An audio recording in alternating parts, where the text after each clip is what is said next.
بسم الله الحمد لله والثناء لله والصلاة والسلام على رسول الله وعلى آله وصحبه ومن والاه ما بعد. إلهي baa mahad iskale tabaaraka watacaala xilli walba iyo xaalad walbaba isagaan weydiisanaynaa towfiiqda iyo inuu khaatimada inoo hagaajiyo. maanta taariikhdu waa 14 bisha Rabiicul Thani ama bisha afraad 1446 oo waafaqsan 17 bisha Oktoobar 2024. waxaan jeclaystay in aan kelimo yar ka idhaahdo hadal aan xilli hore idhi oo waayahan maalmahan dambe aada la isu dhex wado oo siyaabo khaldan iyo siyaabo kala gedisan looga falceliyey ayaan jeclaa insha allahu tacaala inaan baraarujiyo wax ka idhaahdo. waa min baab inahaa safiya nabigu siduu yihi sal alla alay wasalam, oo dadku markay ay wax arkaan ama wax dhageystaan falcelinteedu ay ka falcelinayaan marar fara badan waxay ku xambaaraysaa qaar fara badan inay dambaabaan oo ay khaldamaan oo ay si aan munaasib ahayn ay u aakhira seegaan, qaarna way u qastaan. walaalo badan oo akhyaarana way isoo weydiiyeen arrintaa iyada. waxaan jeclaysta markaa inaan arrintaasi aan bixiyo muxuu ahaa ishkaalkeeda. hadalkaasi wuxuu ahaa waa hadalka ku saabsan madaxweyne Siciid Deni iyo madaxweyne Axmed Madoobe oo ku saabsan kelimo waana oon hadda ka hor u jeediyey oo hadda dib loo soo cusbooneysiiyey oo aada la isu dhex wado lagana dhigay inay hadda aan idhi ama munaasabadan hadda taagan inaan ka idhi loo ekeysiiyey ayaan jeclahay inaan baraarujiyo. hadalkaasi wuxuu ahaa dhowr sano ka hor buu ahaa. markaana waxaa dowladda federaalka Soomaaliya madaxweyne ka ahaa Maxamed Cabdullaahi Farmaajo. xasan iyo raggan hadda muxuu ahayn magacaabay na mucaarad bay ahaayeen xilliga hadalka aan idhi munaasabadan ku idhi, waxayna ahayd xilligii magaalada Muqdisho gudaheeda ay ka dhaceen isku dhacyadu ka dhaceen oo xasan sheekh iyo Shariif Axmed iyo group mucaarad ahaa oo hogaaminaya markaa gole ay ku magacaabeen badbaado qaran baan u malayn u ahaa magacaas. magaalada Muqdishona dhowr goor isku dhacyo ka dhaceen oo magaaladii inay yani khatar gashay, gilgilatay, halis ay ahayd, isku dhacyo iyo dagaal iyo olo qabiil iyo wax saas oo kale ka socday. munaasabadan hadalka ku beegay horta kaasuu ahaa. hadalkana waxaan u dhigay dhinacyihii oo dhan baan la hadlahayay. khudbad jumco ahaa qeybtiisa hore. waxaan kula hadlay Farmaajo oo markaa madaxweyne ahaa iyo groupkiisii. waxaan u sheegay mas-uuliyadda ka saaran dhibaatada ka imaan karta wax hadda ka jira waddan ka jira. waxaan kelimada labaad kaga hadlay ama qeybta labaad qoladan mucaaradka ahayd ee xasan uu hogaaminayay ayaan iyagana la hadlay oo markaasi rabshadaha waddan ka dhacaya iyo dhibaatada ka timaaday mas-uuliyadda ay ku leeyihiin ilaahay hortiisa ayaan kaga hadlay. labada qaybood markaan la hadlay ayaan haddana mar dambe yaan kelimo waxaan u jeediyey ninka la yidhaahdo Siciid Deni iyo Axmed Madoobe oo iyagana markaasi aan kala hadlahayay hadalkan hadda dib loo soo celiyey aan kula hadlay oo markaasi aan kala hadlayay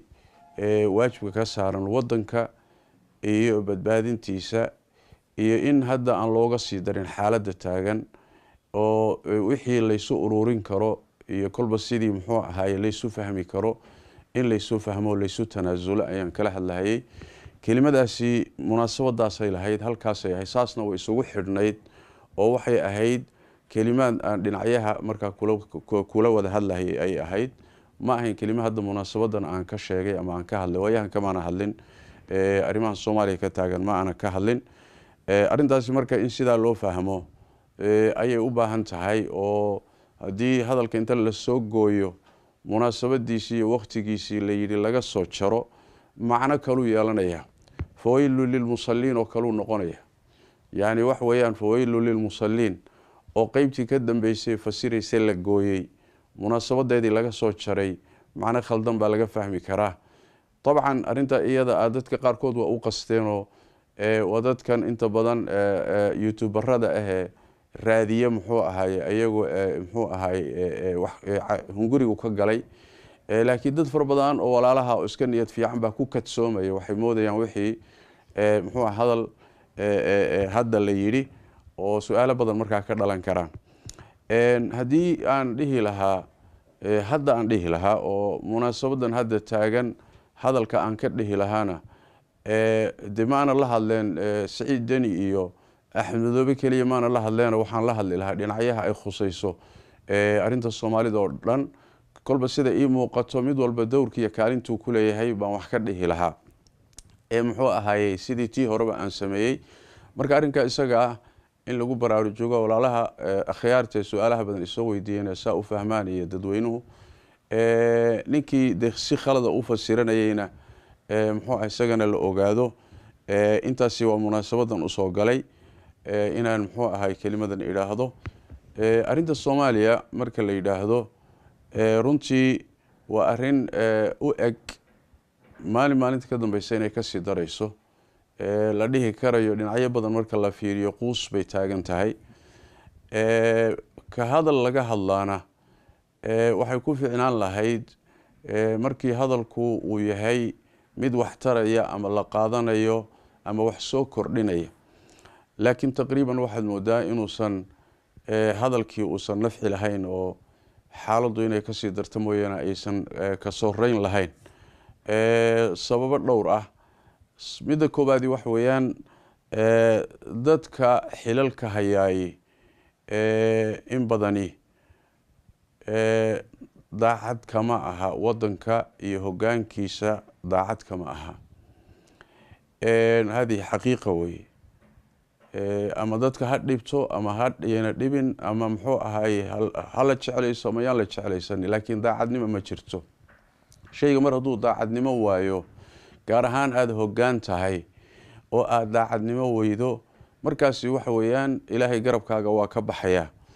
هدي إلهي قرب كاغا كبحاني الشيطان با قرب كاغا نقونيو تلada dhan waa lagu seejinaya iyo muxuu ahay maslaxada mid labaad waxa weey wadanka tala Soomaaliyeed kaliya hadda kuma socdee gacan shisheeya yaa ku jirta oo dadkan mas'uuliyiinta ah inta badan mid walba salka wuxuu ku hayaa ama dhabarka wuxuu ku hayaa dawlad shisheeye ama dawlada shisheeye taladii marka tala Soomaaliyeed ama tawala ummadani ay leedahay ma ay aha tasaddexaadna waxa weeye shacabka laftiisa ilaahay sunnadiisa kowniga waxa weeye marar badan saan tilmaanay quraankuna sheegay shacabku haduu hagaagsan yahay baa ilaahay madaxda u hagaajiya وكذلك نولي بعض الظالمين بعضا بما كانوا يكسبون بو إلهي تبارك وتعالى مربع ضدك الظالمين oo ayagii ay dulmiga wadaan in ilaahay tabaaraka wa taala madax zaalimiin ah oo musuqmaasuq iyo qabyaalad iyo burbur iyo nafci iyo danayste iyo madax noocaas in qoorta loo galiyay waa ilaahay xuquubaadkiisa mid kamida way taana waxay ku xalisantaa in hadii shacabku uu dulmiga ka noqdo oo ummadu ilaahay u soo laabato oo khaladaadkii isdul fuulay ee soo jiray dib looga noqdo sidaas wax ku xalismaan dhanka markaad ka fiirisana shacab soo noqonayo oo isgaranayo oo maalin ka dambaysa xaalkoodu waa ka sii darayaan xumaantu waa sii siyaadaysa tarakumaadkaasi isdul fuulay markaad fiiriso waxa ku soo baxaya malaha arrimahani in la isaga aamuso ayay mudan yihiino marbaadaan muxuu ahaayay hadalkii uusan waxba taraynin oo waanadii waxba taraynin inta muxuu ahaay culimadii baa qayliyaysa aqoon-yahankii baa qayliyaya waxgaradkii baa qayliyaya cid kasta oo wadankaasi daacad u ah qayliyaysa laakiin inay wax ka sii daraan mooy wax ka soo reyn malaha arinta iyada marka waxay tilmaamaysaa marar badan ay isleedahay malaha wax weeyaan in laga gaabsaday ku fiican tahay haddana maca daalika ilaahay agtiisa dee su-aal baa taallo ugu yaraan sida ilaahay qur-aan kariimka ku sheegay macdiratan ilaa rabbikum walacallahum yattaquun ilaahay agtiisa inaad cudurdaar ka hesho oo maxaad uun ugu sheegi weyday maxaad uga hadli weyday maxaad u dhihi weyday baa su-aal ilaahay hortiisa taallo ah adigu un inaad fakato oo waxaad ku cudurdaarato hesho oo ilaah waan sheegay oo waan ka hadlay oo intii tabartayda waan idhi inaad ilaahay agtiisa ku fakato intaasi ayaa maslaxada weyna haddii xataa waxba la qaadan waayo waxaa kaloo meesha ku jirta walacallahum yattaquunana ilaahay waa ku darayo in wuxuun lagu qaatana waa suurtagal oo cid uun ilaahay tabaaraka watacaala uun yani waxwey uu intifaac ka siiyo iyadana waa suurtagal fircoon markii nebi muuse iyo nebi haaruun ilaahay u diray tabaaraka watacaala isagoo ilaahay ogsoon yahay inuusan rumaynaynin haddana maca daalika allah tabaaraka watacaala wuxuu ku yidhi faquulaa lahu qowla layinan lacalahu yatadakaru aw yakhshaa yacni u tagaa la yidhi waxu sheega waxaa laga yaabaa inuu isdaahiriyo ama alla ka baqo yani ha ka quusanina waay xataa hadduu duqyaanka iyo kibirka iyo yani wax isla weynanka iyo xadgudubka meesha ugu dambeey ka gaadho fircoon ilaahnimoba sheegtay idinku inaad wax u sheegtaan ha ka daalina buu alla yidhi tabaaraka watacaala marka min hada albaab ayaan munaasabadaha qaarkood yani wax weeye aan uga hadlaa ama aan uga hadalaa ma aha muxuu ahay arintu muxuu ahay ma aha inay intan aan ka hadlayno mooyaane kuwa ka daran ama xaalad ka culus ayaa wadanka haysata ilaahay tabaaraka watacaala ha fududeeyo mar kaleba waxaan leeyahay madaxweynaha wadanka xasan sheekh iyo muxuu ahay ragga uga hooseeya iyo kuwa dowlad goboleedyada intaba ilaahay intaad ka baqdaan tabaaraka watacaala oo inaad ilaahay hor istaagaysaan ogaataan oo noloshani inay maalmo tahay ogaataan oo intii idinka horeysay ee kuraastan ku fadhiisatay inay tageen aada ogaataan oo ilaahay tabaaraka watacaala hortiisa waxa idin yaalla aada ku xisaabtantaan ummadana u tura dalkana u tura ilaahayna ka baqa nafcinimada iyo nafciga iyo danaha aad ka raadinaysaan meeshana ma yaalaan inta ummad baaba'aysa inta burburaysa dalka lumaya inta gaajaysan inta dhibaataysan inta badaha muxuu ay ku baaba'aysa ilaahay maalinta qiyaamada waa idin weydiin doonaa waqtiguna waa kooban yahay